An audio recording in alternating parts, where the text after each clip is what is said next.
Breaking news Annamayya జిల్లా మదనపల్లిలో missing అయిన బాలిక దారుణ హత్యకు గురైంది. బాలికను చంపి డ్రమ్ములో కుక్కాడు నిందితుడు. ఇప్పుడు ఈ బాలిక మిస్సింగ్ కేసు విషాదంగా మారింది.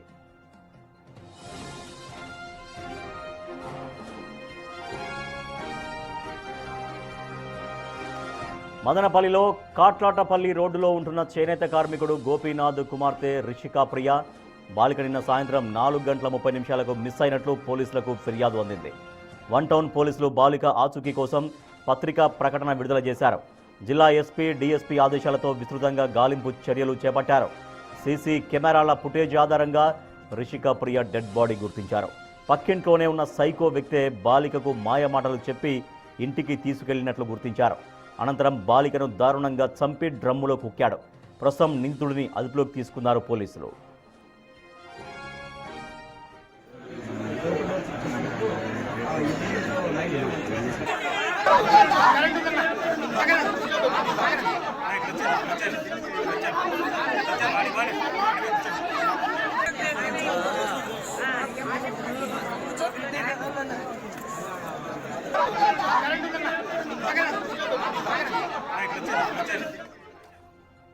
చాలా దారుణం జరిగింది. అన్నమయ్య జిల్లా మదనపల్లిలో మిస్సింగ్ అయిన బాలిక దారుణ హత్యకు గురైంది. బాలికను చంపి ఒక డ్రమ్ములో కుక్కాడు నిందితుడు. ఇప్పుడు ఈ బాలిక మిస్సింగ్ కేసు విషాదంగా మారింది. అయితే మదనపల్లిలో కాట్లాటపల్లి రోడ్లో ఉంటున్నటువంటి చేనేత కార్మికుడు గోపీనాథ్ కుమార్తె రిషికా ప్రియ బాలిక నిన్న సాయంత్రం 4:30 మిస్ అయినట్లుగా పోలీసులకు కంప్లైంట్ అందింది. సో వన్ టౌన్ పోలీసులు బాలిక ఆచూకీ కోసం ఒక పత్రికా ప్రకటన కూడా విడుదల చేశారు. జిల్లా ఎస్పీ డీఎస్పీ ఆదేశాలతో విస్తృతంగా గాలింపు చర్యలు కూడా చేపట్టారు. సో సీసీ కెమెరాల ఫుటేజ్ ఆధారంగా బాలికను పక్కింటి వ్యక్తే ఇంటికి తీసుకెళ్లినట్టుగా, సో అక్కడ ఆ ఇంట్లోనే ప్రియ డెడ్ బాడీ గుర్తించారు పోలీసులు. మా ప్రతినిధి దామోదర్ మరింత సమాచారం అందిస్తారు. దామోదర్, చాలా దారుణమైనటువంటి ఘటన. సో మనం చూస్తున్నాం, ఆ బాలిక ఒక చిన్నారి బాలికను అత్యంత కిరాతకంగా ఇంటి పక్కన వ్యక్తే చంపేశాడు, డ్రమ్ములో కుక్కేశాడు. సో ఎవరా వ్యక్తి, అసలు ఎందుకు ఈ రకంగా చేసినట్టుగా తెలుస్తోంది? అన్నమయ్య జిల్లా మదనపల్లి జిల్లా కేంద్రంలోని కాట్లాటపల్లిలో ఈ ఘోర విషాద దారుణం చోటు చేసుకుంది. ఏదైతే పక్కింటి యువకుడే అమ్మాయి 7 సంవత్సరాల రిషికా ప్రియను దారుణంగా హత్య చేసి అమ్మాయిని డ్రమ్ములో ఉంచాడు. అయితే ఇప్పుడు ప్రస్తుతం పోలీసులు అక్కడికి చేరుకుని అమ్మాయి మృతదేహాన్ని అక్కడి నుంచి తీసుకువెళ్ళడానికి ప్రయత్నిస్తున్నారు. నిన్న సాయంత్రం అమ్మాయి మిస్ అయిన తర్వాత పోలీసులు ఒక మిస్సింగ్ ప్రకటన విడుదల చేయడంతో పాటు గాలింపు చర్యలు చేపట్టారు. ఇందులో భాగంగా మొత్తం ఆ ఏరియాలోని సీసీ ఫుటేజ్ ను పరిశీలించిన తర్వాత పక్కింట్లోని యువకుడే ఈ దారుణానికి పాల్పడ్డాడని కూడా గుర్తించారు. దీనికి సంబంధించి అతని ఫోటో కూడా విడుదల చేశారు.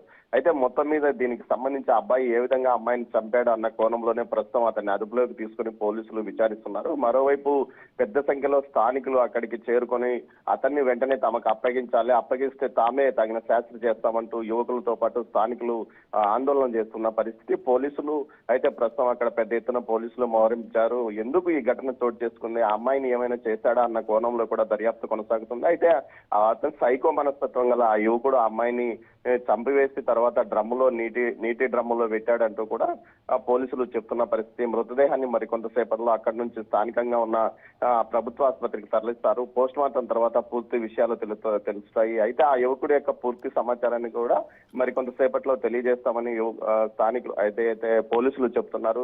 స్థానికులు చెప్తున్న దాని ప్రకారం యువకుడు ఇంటర్ వరకు చదువుకున్నాడు. ఆ తర్వాత జరిగిన వాడు ఎప్పుడూ ఇతరులతో గొడవ పడేవాడు, మూడీగా ఉండేవాడు అని కూడా చెప్తున్న పరిస్థితి.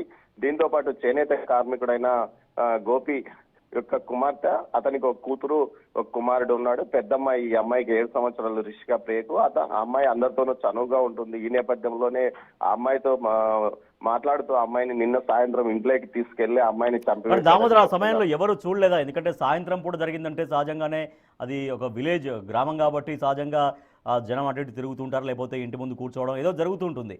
మరి ఆ అమ్మాయిని ఎప్పుడు తీసుకెళ్లాడు? అంటే నిత్యం వాళ్ళ ఇంటికి వచ్చేటువంటి వ్యక్తి అయినా, బాగా అంటే పక్కిళ్ళు అంటున్నారు కాబట్టి సహజంగా పరిచయం ఉంటుంది వాళ్ళకి వీళ్ళకి.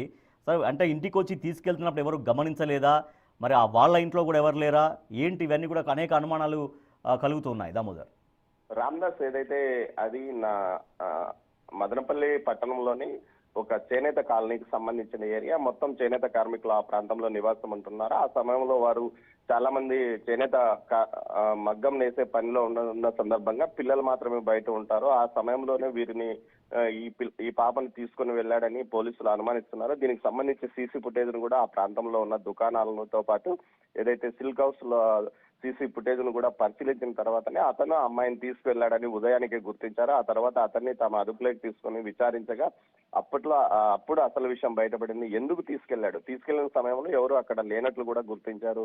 మొత్తం మీద అయితే ఆ ఇంటి అదే కాలనీలోనే పక్కిల్లు కావడంతో అందరూ సఖ్యతగా ఉండేవారని తెలుస్తుంది. కానీ ఇతను విపరీత మనస్తత్వం గల వ్యక్తిగా స్థానికులు చెప్తున్న నేపథ్యంలో ఈ అబ్బాయి హత్యకు పాల్పడ్డాడు యువకుడే అని కూడా పోలీసులు ఇటువంటి వ్యవహారాలైన పైన ఉన్నట్టుగా తెలుస్తుందా దామోదర్? గతంలో కూడా ఈ అబ్బాయి ఎవరైతే అంత దారుణానికి ఒడిగట్టాడో అసలు ఇటువంటి క్రైమ్ ఏమన్నా తనకు గతంలో ఉందా?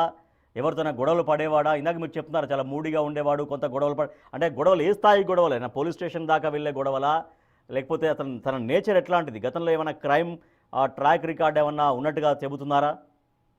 గతంలో అతని మీద కేసులు నమోదైన పరిస్థితి లేదు రాజేష్. కేవలం ఆ కాలనీలోనూ అటు స్నేహితులతోనూ విసురుగా మాట్లాడడము, దురుసుగా వ్యవహరించడము, చిన్న చిన్న గొడవలకు దిగడము, అంటే ఆ ఏజ్ లో కొంత విపరీత మనస్తత్వంతో వ్యవహరించేవాడని సమాచారం. అందులో భాగంగానే అతను గొడవలకు దిగేవాడని కూడా తెలుస్తుంది. అయితే అది పోలీసుల వరకు వెళ్ళిన పరిస్థితి లేదు. కొంత మూడిగా ఉండడంతో చిన్న చిన్న గొడవలకు దిగడంతో ఇది మామూలు వ్యవహారంగానే భావించిన నేపథ్యం. అయితే ఒక్కసారిగా ఆ అమ్మాయిని తీసుకెళ్లి చంపేసే అంత గొడవ ఎందుకు వచ్చింది?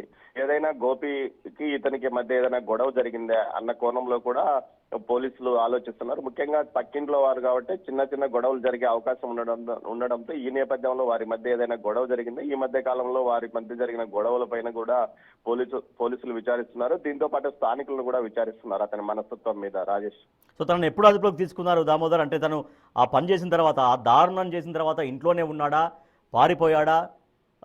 పారిపోతే పట్టుకున్నారా, లేదంటే ఇంట్లో ఉంటే పట్టుకున్నారా పోలీసులు? అతన్ని ఏదైతే సీసీ ఫుటేజ్ ద్వారా ఉదయాన్నే సీసీ ఫుటేజ్ ను నిన్నటి నుంచి అమ్మాయి మిస్ అయినప్పటి నుంచి ఎస్పీ ఆదేశాల మేరకు స్థానిక డిఎస్పీ నాయకత్వంలోనే 2 టీములు అమ్మాయి ఆచూకీ కోసం బస్టాండ్ తో పాటు ఇతర ప్రాంతాలకు గాలించారు. అదే సమయంలోనూ సీసీ ఫుటేజ్ ను పూర్తి స్థాయిలో పరిశీలించిన తర్వాత అతను ఏదైతే అమ్మాయిని తీసుకువెళ్ళినట్లు గుర్తించిన వెంటనే ఈ రోజు తెల్లవారుజామున అతన్ని అదుపులోకి తీసుకున్నది. సుమారు 2 గంటల పాటు పోలీసులు అతన్ని పూర్తి స్థాయిలో విచారించిన తర్వాత తాను అమ్మాయిని చంపివేసి తన ఇంట్లో ఉన్న డ్రమ్ములో ఉంచినట్లు గుర్తించే సమాచారం తెలుసుకున్నారు. అంటే ఈ రోజు తెల్లవారుజామునే అతన్ని అదుపులోకి తీసుకున్నట్టు తెలుస్తోంది రాజేష్. మొత్తం మీద అయితే అతని వ్యవహార శైలి, అతను గొడవలు పడే వ్యక్తి కావడము అన్న కోణంలోనే ప్రస్తుతం అనుమానిస్తున్నారు. అయితే ఏదైతే అమ్మాయి రిషికా ప్రియ తండ్రితో ఏమైనా ఈ మధ్య కాలంతో గొడవ పడ్డాడు, అదేవిధంగా కుటుంబ సభ్యులు ఏమైనా వారు పక్కిళ్ళు కావడంతో చిన్న చిన్న గొడవలు ఏదైనా పడ్డారా అన్న కోణంలో కూడా దర్యాప్తు చేస్తున్నారని తెలుస్తుంది. మొత్తం మీద అయితే ఇతను విపరీత మనస్తత్వం కలిగిన, సైకో మనస్తత్వం కలిగిన వ్యక్తి అని స్థానికులు చెప్తున్న పరిస్థితి కనిపిస్తుంది. సో వాళ్ళ తల్లిదండ్రులు ఎవరు లేరా దామోదర్? ఇప్పుడు ఆ నిందితుడు ఎవరైతే ఉన్నారో వాళ్ళ పేరెంట్స్ ఎవరు లేరా? వాళ్ళ పేరెంట్స్ ని ఏమైనా విచారించారా పోలీసులు? వారి పేరెంట్స్ ను ప్రస్తుతం ఏదైతే వారి కుటుంబ సభ్యులను మొత్తం పోలీసులు తమ అదుపులో తీసుకుని విచారిస్తున్నారు. మరోవైపు ఇంటి వద్దకు పెద్ద సంఖ్యలో సుమారు వందలాదిగా ఆ స్థానికులు అయితే చేనేత కార్మికులు ఎక్కువగా ఉండే నివాస ఏరియా కావడంతో పెద్ద ఎత్తున చేనేత కార్మికులు ఎక్కువగా అక్కడికి చేరుకున్నారు. మనం విజువల్స్ లో కూడా చూడవచ్చు. సుమారు ఒక 500-600 మందికి పైగా అక్కడికి స్థానికులతో పాటు చేనేత కార్మికులు పెద్ద ఎత్తున చేరుకున్నారు. వీరంతా ఏదైతే నిందితుడిని తమకు అప్పగించాలి, మీరు పోలీసులు ఆలస్యం చేస్తారు, వెంటనే తమకు అప్పగిస్తే వాడికి తగిన శాస్త్ర చేస్తామంటూ కూడా వారు ఆందోళన చేస్తుంటే అక్కడికి చేరుకున్న పోలీసులు వారిని సముదాయిస్తున్నారు. అదేవిధంగా మృతదేహాన్ని మరి కొంతసేపట్లో అక్కడి నుంచి తీసుకువెళ్ళడానికి ఏదైతే అంబులెన్స్ తో పాటు ఇతర వాహనాలను పిలిపించారో, దీంతో మరోవైపు ఏదైతే ప్రస్తుతం డిఎస్పీ మహేంద్ర అబ్బాయిని తానే ప్రత్యేకంగా విచారిస్తున్నారు Rajesh. Right, thank you Damodar. Annamayya జిల్లా మదనపల్లిలో మిస్సింగ్ అయిన బాలిక దారుణ హత్యకు గురైంది. మనం చూస్తున్నాం బిగ్ టీవీ స్క్రీన్ పైన. అతడే, ఆ నిందితుడే ఆ ముక్కు పచ్చలారని ఆ చిన్నారిని చంపేసి డ్రమ్ములో కుక్కేశాడు. చాలా దారుణమైనటువంటి ఘటన ఇది. సో గతంలో కూడా అంటే ఎన్నో సందర్భాలు ఇటువంటి జరుగుతున్నాయి. కనీసం ముక్కు పచ్చలారని పిల్లల్ని ఈ రకంగా చంపేస్తున్నటువంటి ఉదంతాలు మనకు కనిపిస్తూనే ఉన్నాయి. సో నిజంగా అసలు ఇంటి పక్క వాళ్ళే ఈ రకంగా ఇంతటి దారుణాలకి ఒడిగడుతున్నారంటే అసలు ఎవరిని నమ్మాలో ఎవరిని నమ్మకూడదో అర్థం కానటువంటి పరిస్థితి. సో ఎవరు మన చుట్టూ ఉండేటువంటి వాళ్ళు ఎవరు సైకోలుగా ప్రవర్తిస్తున్నారో, ఎప్పుడు వాళ్ళ సైకోయిజం బయటపడుతుందో అర్థం కానటువంటి పరిస్థితి. సో మనం చూస్తున్నాం అక్కడ వందలాది మంది అక్కడికి వచ్చారు. అక్కడ ఆ బాలిక చనిపోయిందని తెలిసిన తర్వాత వాళ్ళ ఇంటికి వచ్చారు.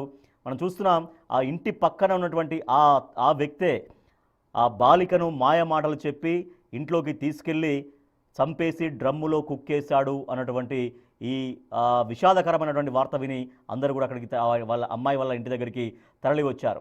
సో బాలికను చంపి డ్రమ్ములో కుక్కాడు ఆ నిందితుడు. ఇప్పుడు పూర్తిగా ఆ బాలిక కేసు విషాదంతంగా మారిపోయింది. కాట్లాటపల్లి రోడ్లో ఉంటున్నటువంటి చేనేత కార్మికుడు గోపీనాథ్కు 2 పిల్లలు. సో దాంట్లో ఆ గోపీనాథ్ ఆ 2 పిల్లల్లో కుమార్తె రిషిక ప్రియ నిన్న సాయంత్రం 4:30 సమయంలో పోలీసులకు కంప్లైంట్ ఇచ్చారు. అంటే తన బాలిక కోసం తన అమ్మాయి కోసం వెతికితే ఎక్కడ కనిపించకపోవడంతో చివరికి పోలీసుల్ని ఆశ్రయించారు. సో పోలీసులు ఫోకస్ చేశారు. సో బాలిక ఎటు వెళ్ళింది, ఎవరన్నా కిడ్నాప్ చేశారా, తీసుకెళ్లారనే దాని కోణాలపైన విచారించి ఆ పక్కింట్లోనే ఉంది అనేటువంటి ఆధారాలు సేకరించారు. సీసీటీవీ కెమెరాల ద్వారా పక్కింట్లోకి వెళ్ళినట్టుగా గుర్తించారు. సో దీంతో వెళ్ళి చూడగానే ఆ డ్రమ్ములో బాలిక శవమై ఉంది. సో దీంతో ఆ నిందితుడిని అదుపులోకి తీసుకున్నారు పోలీసులు. ప్రియ డెడ్ బాడీని గుర్తించారు. పక్కింట్లో ఉన్న సైకో వ్యక్తే బాలికకు మాయమాటలు చెప్పి ఇంట్లోకి తీసుకెళ్లి ఈ రకంగా చేసినట్టుగా గుర్తించారు. ప్రస్తుతం నిందితుడిని అదుపులోకి తీసుకున్నారు పోలీసులు.